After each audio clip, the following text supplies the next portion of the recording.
lot of participants today, so please make sure to stay on mute and put questions in the chat. And now I'd like to introduce our board chair, Laura Sabotsky. Good morning or afternoon or evening, whatever your time zone is at this particular moment in time. We have a really exciting conversation planned today. John, could you mute your mic, please? I think that noise might be coming from you. Okay. Thank you. So we have a rather exciting, fluid, and fast-moving U.S. federal funding proposal to talk about today. I think this proposal would have a really profound impact on U.S. tech transfer and tech transfer potentially globally. We are going to have a discussion this morning about how this Endless Frontiers Act, also called the FASTER proposal, now called USICA or part of USICA, the U.S. Innovation and Competition Act.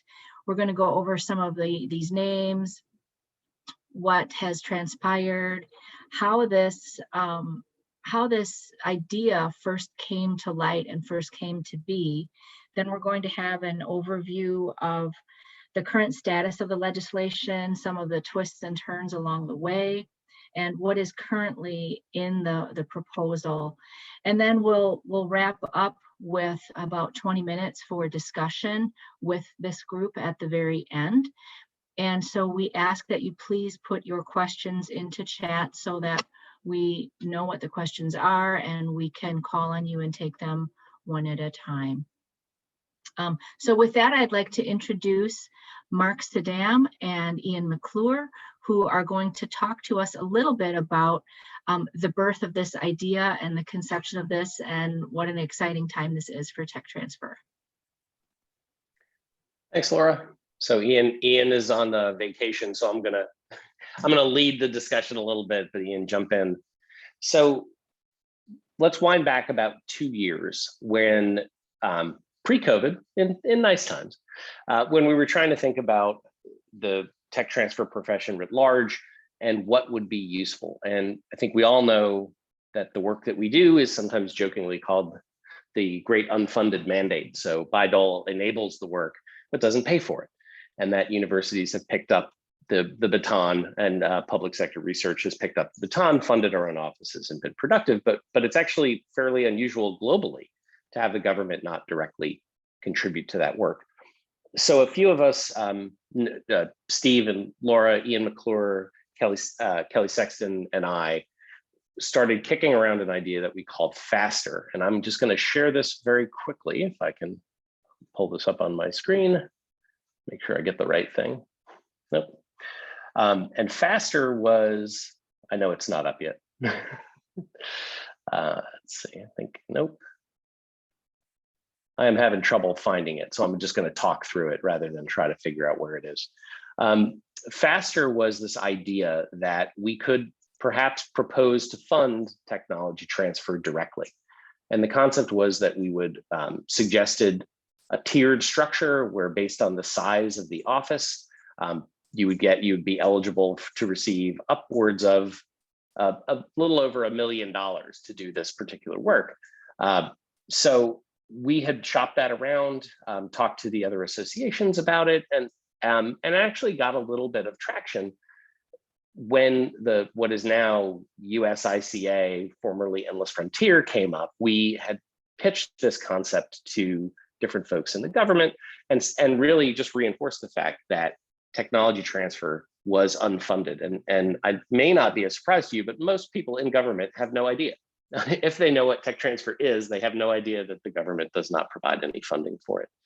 So as Endless Frontier started to pick up steam, we continued to have conversations with different stakeholders in the government and just really making sure that they understood it. One of the real focuses of what we did with FASTER was also to focus on the HBCUs and MSIs to make sure that there was extra funding available to those so that we could start programs keeping in line with our equity, diversity, and inclusion initiatives over the past couple of years. So in addition to most universities being eligible for up to $1 million of funding, the HBCUs and MSIs were called out specifically to receive extra funds to promote and support and encourage technology transfer in those communities, which we thought was a rather good idea.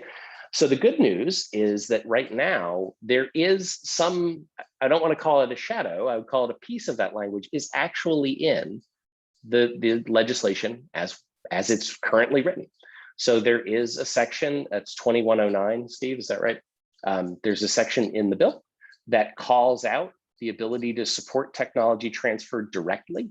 It is lifted more or less from language that we provided that gives institutions the ability to apply for funding of up to $1 million to promote technology transfer.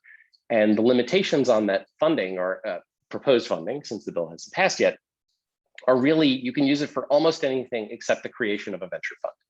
So we intentionally included things like patent expenses, labor, anything that you would do to promote the commercialization of research. The limitation on that funding, and I know Steve will talk about this in a little bit, is that it requires your institution to continue funding technology commercialization effort at its current level so that this money is accretive or catalytic as opposed to it just displacing it. And that's the language that's currently in the bill right now. So the good news is, at least for the moment, for the first time in US history, there's the possibility that all of us could receive up to $1 million to directly fund additional work in technology transfer. Now, Steve will talk about the rest of USICA, but remember, of course, this is legislation, not appropriation. So it's in there, it says you can do it, but then there'll be an argument, a long argument about funding it itself. So what this would allow us, this would enable the funding to happen, but it wouldn't provide funding yet. How that program would work, if it makes it into the final bill, all that stuff is going to be the sausage making going forward. So I'll stop there. Ian, if you wanted to add anything to that. Apologies about the screen share. I have no idea why I couldn't share the screen I wanted to share. So.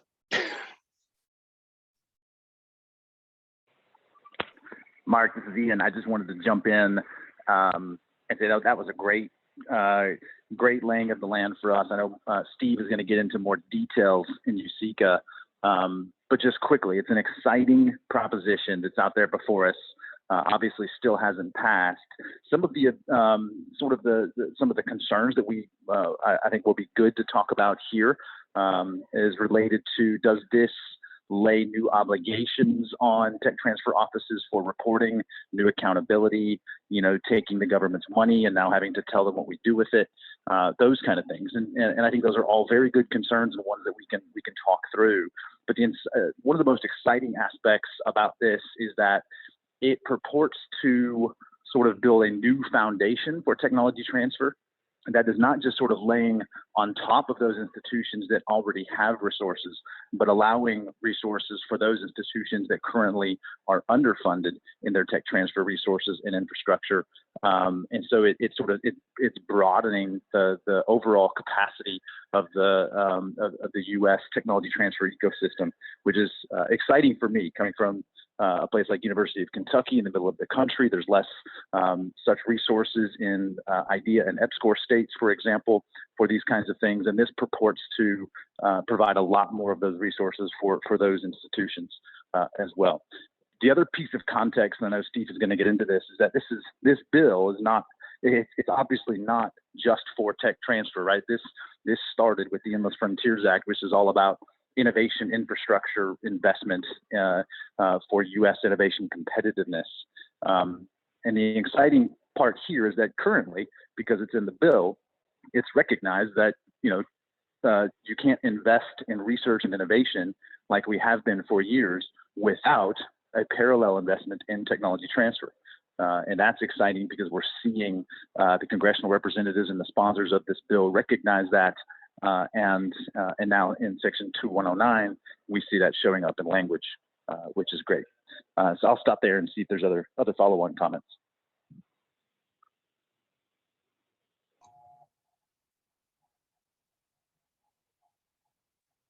Anything else to say, Mark or Ian? Otherwise, we'll move on to Steve. Okay, Steve Suselka, our CEO for Autumn, is going to give us an of the current legislation and sort of where it sits, and walk us through a little bit of the legislative process, which has been really eye-opening and fun to learn about for me, because it's not normally something that I track or follow as part of my job. But with this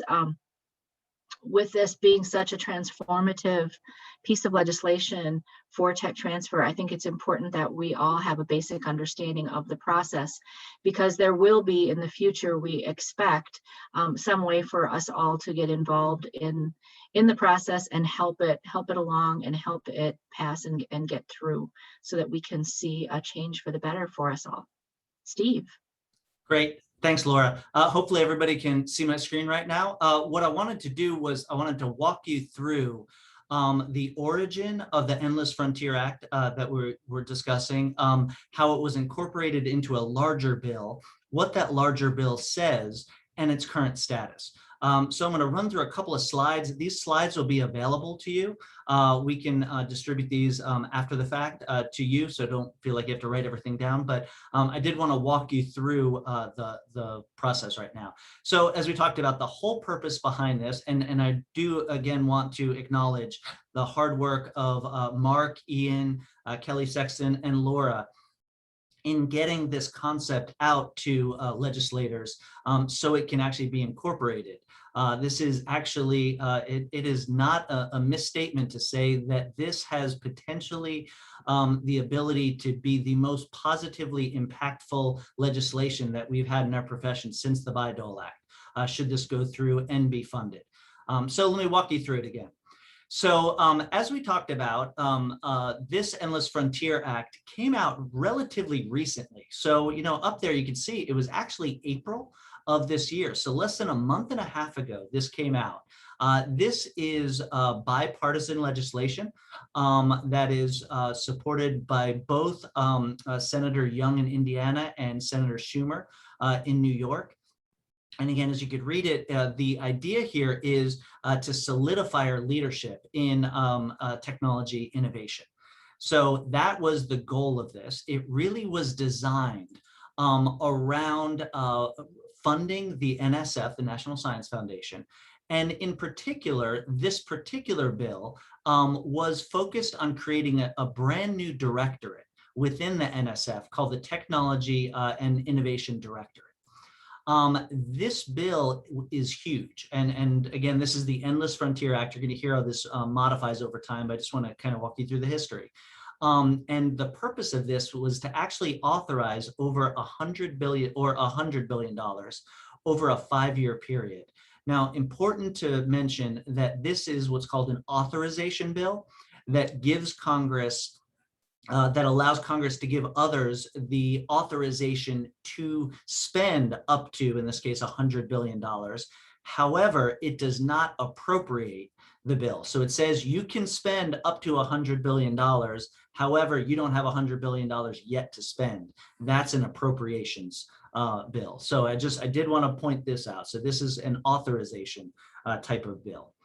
The goal of this was identifying areas to increase research spending at universities, and it really focused on 10 major areas, quantum, artificial intelligence, and a couple of other areas like that going forward. Laura, I'm seeing some stuff come in chat, so you could just slow me down if needed, but I'm going to keep going for now. Keep going. I just posted that I'd like everyone, if they have questions or comments, to put them into chat. So you're going to see a few things pop up, but that's for later during our discussion time. Gotcha. Okay, great. So as you can see, the EFA has now been incorporated into an even bigger bill called the U.S. Innovation and Competition Act, was referenced a couple times. And USICA is the name sometimes given to it. That only happened May 18th, so about 2 weeks ago, and really less than a month after the actual Endless Frontier Act was formed. Needless to say, that USICA is much bigger than just the Endless Frontier Act, again, that was focused on supporting NSF and included this piece on this new technology directorate. Different bills have been incorporated into this USICA, including 5G legislation, space directorates, DOE funding, and others. So this has really turned into quite a large bill. There is some concern that the NSF piece of it has been becoming hollowed out. So less funding is going to NSF and some are being diverted for other areas. And as you can imagine, when you start adding things, this has blossomed in size. So it's become quite a large bill. One of the reasons for this was aptly put by Representative Khanna, who said, everyone knows this thing is going to pass. So every lobbyist wants to add everything they can. And this has been a double-edged sword. There are pieces in here that are great, and there are some other pieces that perhaps is some concern going forward on. So what I want to focus on in this is I want to focus on one particular section of the USICA, and that is Section 2109. We could provide a reference to the actual legislative text. But that particular section is what came out of these faster discussions and discussions with higher ed and our legislators, really around academic technology transfer. And so really what this focuses on is making awards to eligible entities to advance the commercialization of technologies. There are two particular programs that are highlighted in this Section 2109. The first one is an enhancement program, and that helps build sustainable tech transfer capacity at a single institution. There's a second program that is a collaborative innovation resource center program, and that is this idea of kind of pooling resources and allowing groups to tap into those joint resources going forward.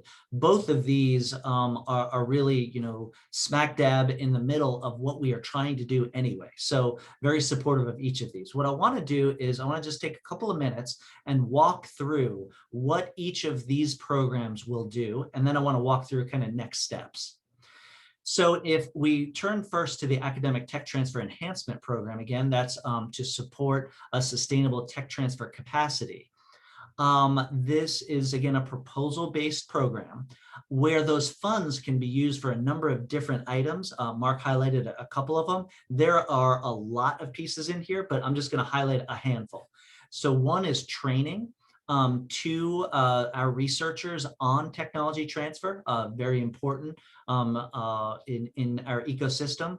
A second, as Mark mentioned, was the cost of patenting and licensing research products. Again, this is not an area that the Bayh-Dole Act covers. You are on your own in terms of protecting that intellectual property with university or your research institution funds. This allows the ability to tap into these proposal dollars for those types of costs. A third is ensuring availability of staff. So it's a recognition that it's the people that help move this forward, and therefore having additional funds to bring in technology transfer professionals. And again, these are actually quotes directly from the legislation that, of course, I've emphasized, but these are actually out of the legislation. So again, a recognition of the importance of our profession and the importance of creating that sustainable profession. And then, continue other proposals that will allow technology transfer capacity to be further built. So as was mentioned earlier, these awards are capped at $1 million per fiscal year to each eligible entity, and higher ed associations would count as that. So that's the Academic Technology Transfer Enhancement Program. If I now turn to the Collaborative Innovation Research Center Program, and again, we talked about what that did. There are really two components of that.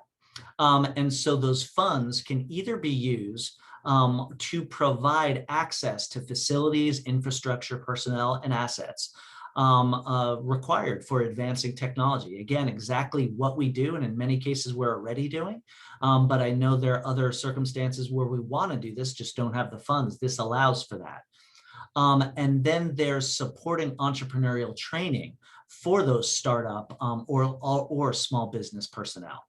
And actually, there's a third piece around entrepreneurial experiences. I know many of you have internship programs that provide those entrepreneurial experiences, and this is an area that can expand on that going forward.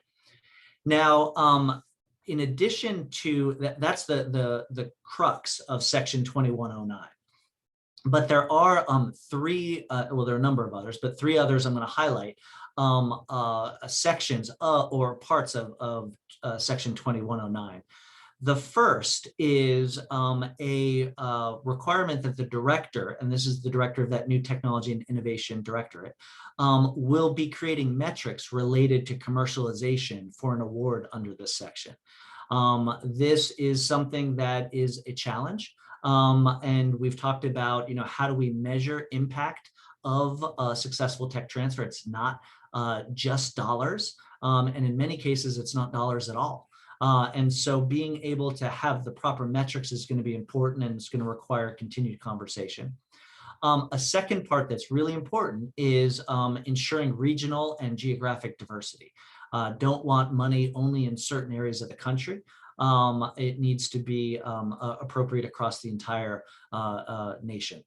And then finally, and this is specifically one of the things Mark mentioned, is this idea that these funds are supplemental, not replacing. So to receive these awards, the recipients shall be required to maintain funding for, say, their tech transfer activities at the same level that they've had the last 2 years. This money comes on top, not replacing that. And again, that's important because we actually want to grow, not just keep the status quo. So that's the sections of 2109. In terms of the funding, so what money is available? So again, the US ICA is a huge bill. It's still being worked out, but it could be up to $200 billion. Of that, there's about $81 billion allocated for the EFA, the Endless Frontier Act subcomponent. And again, just a reminder, that's authorized money. So you can spend up to $81 billion. We've not given you $81 billion yet. Now, if we take that $81 billion, actually $4 billion of that, a little over, has been allocated specifically for this section 2109 that covers those two programs that I just highlighted a minute ago. The amount of money in those programs is substantial. So again, you saw the $1 million cap. But when you look at this, you see that there is, a quarter of $1 billion to over $1 billion that'll be available per year going forward. Just as a callback to the FASTER proposal that Mark mentioned, when that was put together, we were anticipating needing about $430 million annually. And as you could see, after the first year, this bill is actually even larger than what we had been considering. Now, again, I mentioned the US ICA is composed of a lot of things, not just the Endless Frontier Act and this particular section of it. And so you could see, $52 billion for some semiconductor technology. Interestingly, that money was both authorized and appropriated, meaning you can spend this money and here's your 52 billion bucks. So this is, again, a fast-moving development right now. So my last slide here is, kind of where are we right now? So as Representative Khanna mentioned, this is something that everybody wants to get their piece of. And so there have been, over 200 amendments proposed. Some of those amendments have already been added. One of them of interest to our community is the Inventor Diversity for Economic Advancement. That's the IDEA Act, collecting voluntary demographic information from patent applicants going forward. That has actually been added already. But there are many other amendments that are also in process. The Senate is, as you might know, has been on a break now for the holiday and will be coming back next week. It's unclear what the final bill will look like. So we still are working with a moving target in terms of what other amendments will be incorporated. We anticipate that when the Senate comes back next week, there might be a vote as early as June 8th, but we'll be monitoring this as we go forward. And then finally, just a reminder, this is the Senate version of the bill. There is a separate version of this bill, although much smaller, does not include a lot of these expansions of the Technology Directorate, as an example, in a smaller House bill called the NSF for the Future Act. And of course, if the Senate bill gets passed and the NSF for the Future bill gets passed, the two of those need to be reconciled before they can be potentially signed into law. So again, we're going to be monitoring this as we go forward, but I did want to give you, we all wanted to give you an overview of where we are with this and its potential impact on our community. So with that, let me turn it back over to Laura. Thank you so much, Steve, for that great overview. I know when I started learning about this, my head was kind of spinning with all of the changes to nomenclature, how many places there were along the way to make changes to legislation. So it's really exciting to see the support for this, how much energy and enthusiasm there is at a legislative level for this kind of work. So as you could imagine, there are a lot of other associations besides AUTM who are very interested and following closely this legislation because it really impacts their membership. So places like APLU, the Association of Public Land Grant Universities, ARI, the Association of Independent Research Institutes, and CURA, and many others like AAU, where our next speaker, Toby Smith, is from, who is the VP for policy. So Toby might have some words of wisdom for us on how this might impact us at a more individual level. And so Toby, I welcome your comments. Laura, and thank you, Steve and Laura, for inviting me to talk. This is a bill that we at AAU have been watching very closely, had issued a very strong statement in support of the direction it was moving when it came out. There are some things I want to say, and then I want to talk specifically about some of the security provisions that we have. But before then, I want to reemphasize a few things that Steve said. First of all, the notion that this is an authorization bill and not appropriations is really important. It still is, even if it passes an unfunded mandate, because everything that is done is now Congress has the authority to do, the agency has the authority to do it. It doesn't mean it gets funding from the appropriators. So, and without the money, as I say, authorization money is really monopoly money. We saw this before, by the way, with a bill called the America Competes Act, passed in 2007, supposed to double funding for NSF and other federal research agencies. That funding never came. Yet all the things that were there, new programs, still had to be funded. So you do have to recognize that there is the potential, especially with a new technology directorate, that what you're basically creating more funding within the same pie because the appropriators don't provide it. So and there's more competing programs now that have to be funded. So it's just something to keep in mind that is a real big hurdle. And there's another step here, and that's getting the money actually appropriated, which, by the way, as Steve said, for the semiconductor industry, when they added the CHIPS bill, they provided emergency spending, so they get that money immediately. They don't have to wait for the appropriators to fund it. That is not what is happening with science. The growth in this bill is a bit alarming. And so one of our concerns is a lot of things have been added. The original Endless Frontiers Act started out about 400 pages. This bill is now over 1,500 pages. It is a monster. And a lot of it is due to the fact that the only way you get a bill passed in the US Senate these days is you have to have 60 votes. 10 of those need to be Republican votes. And so the Republicans are demanding things in terms of amendments to get their vote that have not always been the best things from our perspective to the interest of the universities we represent. And one of the areas where we've seen have real concerns is the degree to which security provisions, this isn't, been sold as a bill to compete with China. And the Republicans in particular are putting in amendments that will require additional restrictions related to securing the research that we conduct on behalf of the federal government, and particularly the intellectual property that goes along with that. And that's where I want to talk to Autumn, because Autumn, you have a particular interest in protecting intellectual property, given that intellectual property is owned by the university, not the individual faculty members. But there's been great concern that particularly Chinese students and scholars are being sent here to take intellectual property back home and not necessarily disclose it to the university, or talk about results of their research, or share even, a lot of this is not always really intellectual property, it's intellectual capital. It's taking information about even things that will be published back home. So that's where the concern has been. Let me walk through a few provisions and then I'll stop here. I'm going to try and share my screen. We'll see if that works.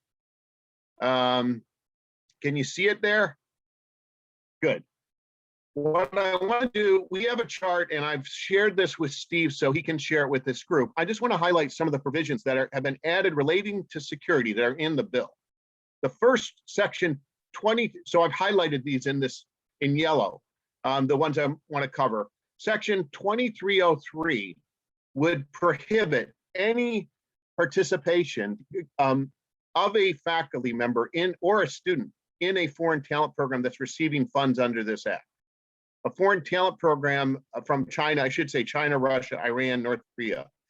These talent programs used to be seen as very prestigious. A lot of our particularly faculty who came from China or are from China participated and still participate in these programs. This will now say, if you get funding from a program like the 1,000 Talents program from China, you cannot get federal funding under this bill.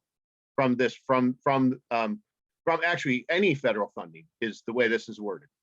Another provision that is in the bill is that it will require NSF to identify research in areas that might include sensitive or controlled information, and then that background screening will have to be done for faculty members working in those areas.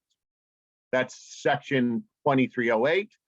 Section 2526 is something you should pay attention to, because it will require final copies of any contracts, agreements, or documentation, financial traction between the university or related organizations and educational, cultural, or language entities that directly or indirectly are funded by the government of the People's Republic of China.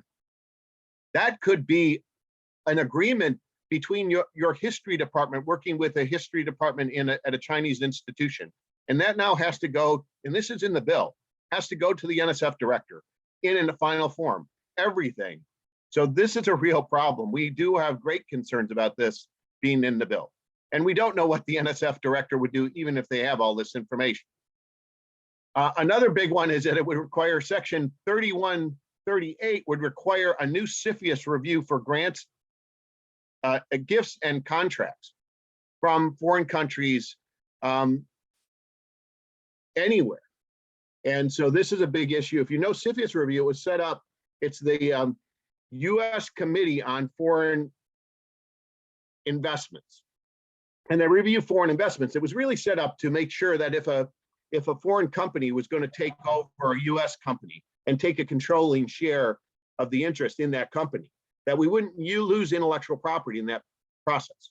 Now they want to apply it to any gift or contract in excess of $1 million coming to a university where that may relate to critical technologies.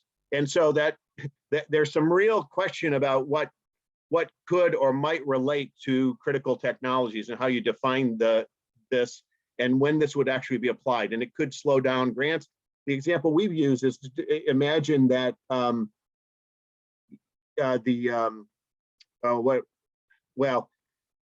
it could just slow down the ability of things like clinical trials in the United States by a foreign company.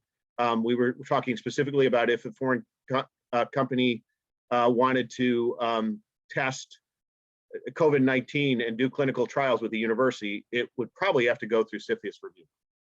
I'm going to stop there because there's a lot more I could go. There are some other provisions that are here. One is it lowers the threshold for 117 reporting to $50,000 where now it's $250,000. So any gift has to be disclosed or contract to the Department of Education. One last amendment that we beat back, but it was really problematic because it really misunderstood that universities own intellectual property. And what it really required was additional checks on faculty to make sure they were not sharing in ways that weren't acceptable intellectual property, particularly with China. So that was offered by Marco Rubio. We managed to fight it back, but there are more of these amendments and they could still come out next week when the bill comes up. So I wanted to just alert you there, not everything is rosy when it comes to this bill. And these will be requirements that our institutions now have to comply with, and they will be unfunded mandates because there ain't going to be any money for these security requirements. And that's going to be a challenge, and it will affect, I think Autumn has a role here too. It's a lot of misunderstanding about intellectual property, what it means on our campuses. And the concern that it's like we're leaky sieves in our intellectual property. It is going, from faculty, US faculty and students to China. And I don't believe that, honestly. I think it's a little bit overblown, but we are fighting as I said, I think there are people, and some of our folks on campus are standing on the beach, and there's a tsunami coming and they don't see it in terms of this research security and what the requirements are that are coming at us in this bill. So I just want to alert you to it. We do have some challenges, and they've shown up in the way in some of these amendments. So I'll stop there and turn it back over to Laura and Steve. Thank you so much, Toby, for that great overview.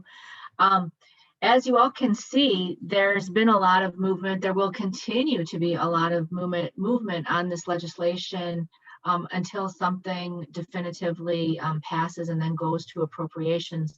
Once it's at the appropriations stage, I expect that our membership would like to get involved. And if that's the case, there's, I think every organization, every institution or university has a different, perhaps, internal protocol as to how you go about doing that. So if you have federal relations staff, for example, if you're a larger university, you might want to now alert your federal relations staff about this unfolding story so that they're ready to go when it comes time to step in and ask for support from your governors or your other folks in the legislature that you need that support from, that they are aware of this and it doesn't hit them at the last minute. Now is the time that we are going to open this up for some discussion from the audience. I've been noticing a lot of things going through chat. Some of the questions and comments have been answered directly, but the first person I'm going to call on, if he's still here, is Eric Ginsberg. Eric had, if you want to open up your mic and ask your question, you had a question about the IRS private use financing restrictions. Go ahead, Eric. Sure. And I realize this might be shooting for the moon, but just as long as we're at revising the tech transfer system, just wondering about whether private use restrictions were part of any of the discussions, changing those to allow more access for startups on campus. Thanks. Yeah, I'm not sure if Mark, do you feel comfortable answering that question? I think it sounds like this question is really about that carve out for direct financing for startups, that was not going to be part of the funds that were made available. It was not anything that we discussed. We were just really focused on the tech transfer piece itself, though I think there's recognition, Eric, that that's a challenge for some institutions, especially public. Thanks. Right. Yeah, if I could jump in quick, Eric, so great question. So, and if I understand it correctly, what you're talking about is the requirement that bond finance buildings have to limited use by external third parties, especially companies and therefore potentially startup companies. I know that Senator Young, one of the co-sponsors of the EFA, now incorporated into the USICA, was actually working on separate legislation trying to address that. I think one of the challenges that we've heard in there is the rules are not very clear as to when do you cross that line. And so therefore nobody wants to get anywhere close to the line, not knowing where the line is. So I believe that it's at least being looked at, although as rightly pointed out, not in this particular bill. Toby, I don't know if there's anything you wanted to add on that front. No, I don't have anything to add.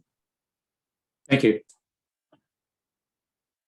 Next, we have a question from Megan. Megan, if you want to unmute your mic.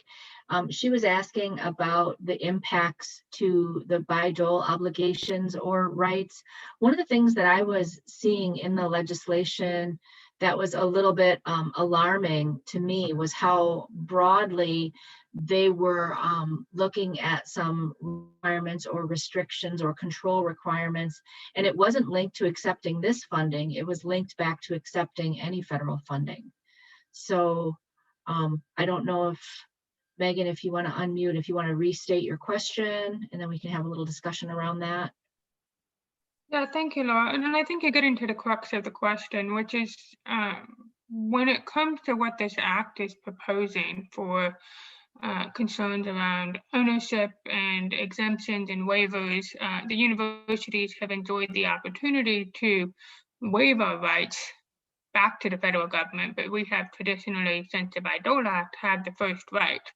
And I'm just wondering, within this case, if there's been any concern or question or comments on how the Bayh-Dole Act might be affected by this, particularly when it comes to working with foreign investors or with working with inventors who come from foreign countries in light of the concerns that we've seen in the act raised, as Tobin was mentioning, about China, Iraq, Iran, North Korea, etc. Yeah, Steve, would you like to take this one? Yeah, I've not seen anything specific about it. You're right though, Megan. We start to get closer to that line. Toby, I don't know if there's anything you wanted to add on that front. I just think as we saw, I mentioned the Rubio Amendment. There's just a lot of confusion about who owns intellectual property. That comes from federal grants. I don't think many members and their staff understand that under Bayh-Dole, the rights are owned by the university, and they don't. They are, when it comes to some of these requirements, there's a lot of confusion and things that, because of that confusion and lack of understanding, a lot of bad proposals floating out there that normally, in what would be a usual process, might have undergo hearings, there be a process for discussion. But because there's such a rush to pass this, some of those proposals are getting included and not really vetted well. And so that misunderstanding correcting that misunderstanding is happening with a day's notice of an amendment that may come up tomorrow, and we are trying to inform people. But even some of the provisions in the base text that weren't run past us, we look at and we go, wow, how did that get in there? Like the one that requires now universities to share every agreement that they have with any organization that might be funded by China. That's in the bill. And do I think that really the NSF director will have any value in knowing what those agreements are with our universities and other Chinese universities? Not really. I don't know what they'd use those for, but yet it's a requirement now that's in there. So I think there are some things, again, that are a bit troubling with these pieces of the bill that we see. And even as we say, that, with the CFIUS review, just for example, CFIUS talks about control. And control in the sense of foreign investment is a lot different than control when it comes, maintaining control when it comes to a gift. For example, control when it comes to a university gift, there are often restricted gifts, how that gift can be used. That means the giver is maintaining some control over how the money can be spent. According to the language, that now gets captured because it's control. There's control. It's just kind of crazy the way things have been misapplied in a context where they do make sense to a context now where they just don't.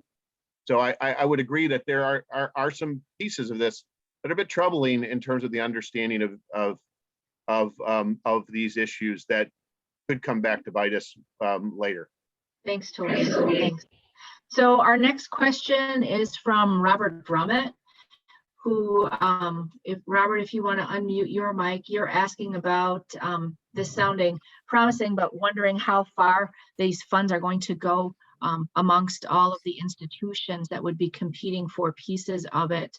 I know there was talk early on that this would be, these funds would be available and just granted to organizations based on their size, based on their past funding, et cetera. And then later there was talk about there being a requirement that you apply for the funds, which would mean that a whole slew of organizations who perhaps weren't aware of these funds being available, who perhaps didn't have an active tech transfer office, but didn't even follow this legislation, would be sort of cut out of the picture just because of the sheer message that they needed to apply. So I don't know who on the staff here feels comfortable taking this question from Robert, or if Robert, you want to unmute and restate that. Yeah, no, I'll take it, Laura. So Robert, the idea in the beginning when it was our proposal, which was obviously not legislation, just an idea that we were trying to take hold, was that this would be automatically granted to every institution that received funding. So everyone would be able to get, and our if it sounds like Al Gore, our plan was actually a little bit of a bell curve where the universities with, over $500 million in funding would get a slightly smaller amount than the institutions that are in the middle who are trying to grow, because our belief was that the middle institutions between 50 and 500 million are where a lot of the untapped potential probably lays, but that even small institutions would get a piece of the puzzle. So under the plan that we drafted, offices would be eligible to get between 150 and 1.2 million, 150,000, 1.2 million. The entirety of that funding, giving everybody who reports in the who reported receiving federal funds, was just under $400 million, or as I like to say, half the cost of a test bed. So the idea was that we could really fund this broadly with relatively little money, given all of the other obligations in the bill. But obviously, it's changed. Toby talked about appropriation. So on the other end of the sausage making, we'll see how it is. Okay, thanks. Mark. Yeah, I was just curious about the overhead that would be taken on by accepting that 150,000 to 1.2 million. And what that's going to do. If you say $1 million, our administration is going to say, wow, that's great. But I think we all know that $1 million doesn't necessarily go that far, depending on what you take on with it. So we'll see. Right. Appreciate the answer.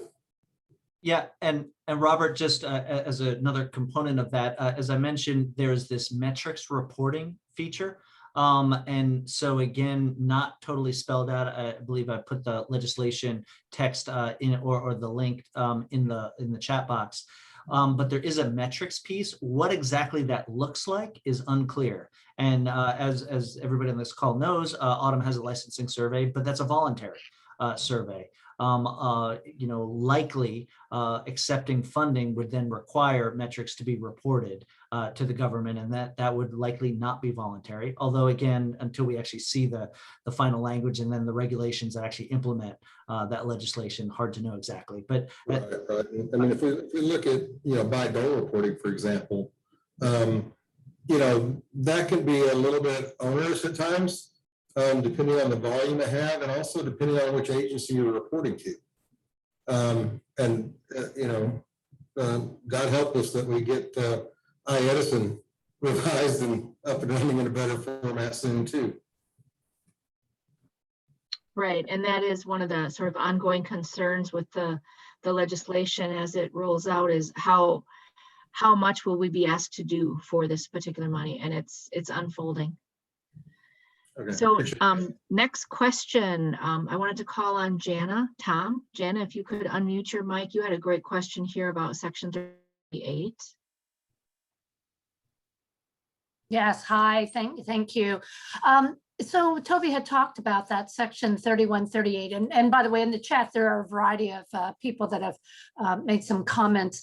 In terms of revealing the contracts and having it reviewed by CFIUS, I was just concerned that, you know, when we talk about contracts, grants, and gifts, one thinks about the sponsored research area, but contracts can, you know, often means, you know, the license agreements and option agreements and all these other agreements that don't necessarily fall into the sponsored research category. And so I was just a little bit concerned about, you know, license agreements that typically contain confidential clauses.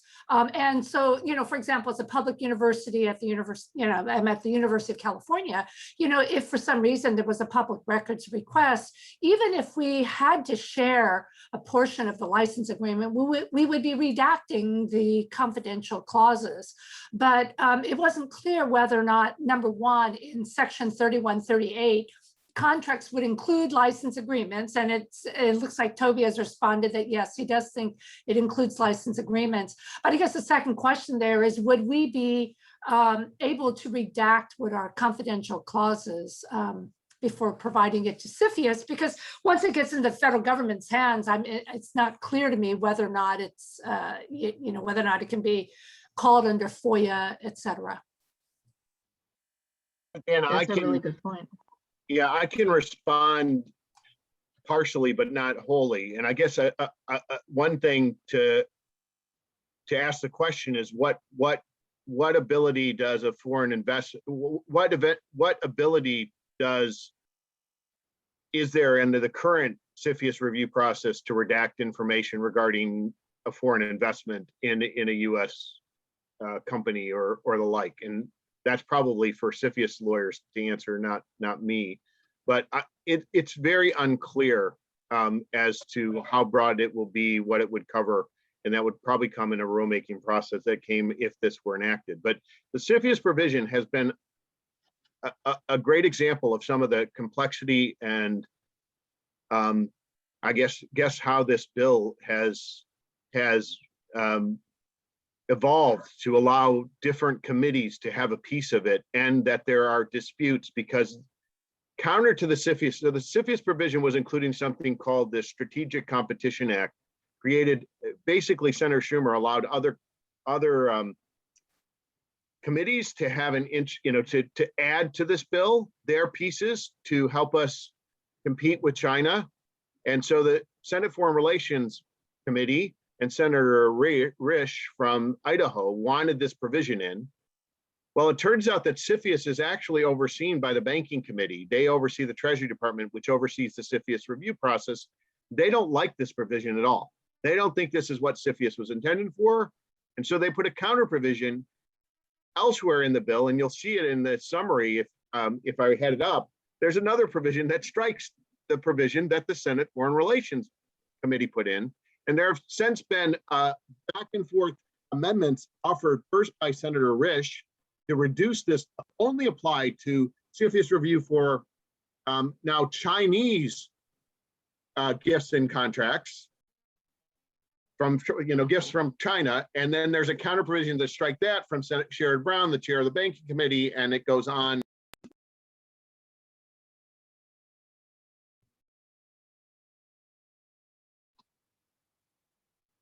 Toby, you've somehow muted. I think we just lost Toby. But I think we got the gist of Toby's comments, which was basically everything's still quite fluid in this regard. And there are things going kind of back and forth. Steve might have some oversight for that for us, or some comments about that. Yeah, I just briefly wanted to, first of all, thank everybody for being on the call. I hope you found this valuable. Again, we thought it was really important for you to hear what Autumn has been doing on the supporting tech transfer infrastructure. Thrilled that portions of what we're doing is incorporated into the legislation, but we also wanted to give you the bigger picture that legislation also includes a lot of other provisions, some of which are a little concerning, as you've heard. So again, just wanted to make sure that you kind of saw this broad picture, as well as the very specific picture of the tech transfer piece. And we'll be keeping you in the loop with this as this progresses going forward. But back to you, Laura. Yeah, just a reminder that the recording will be available after the meeting, as well as the slides that Steve shared with us. If you have federal relations staff within your organization, please feel free to share that information with them so that they are prepared to lobby on your behalf or fight on your behalf to get a piece of these federal monies that could be available to us. So stay tuned. The Senate vote is, we expect next week. Autumn will provide us all with a summary of what is going on in that regard. Thank you so much for joining this water cooler event. I think this is our fifth one. These are meant to be informal and sort of on the fly get-togethers on timely content. We hope you enjoyed this one, and we look forward to seeing you all next time. Happy Friday, everybody. Thanks all.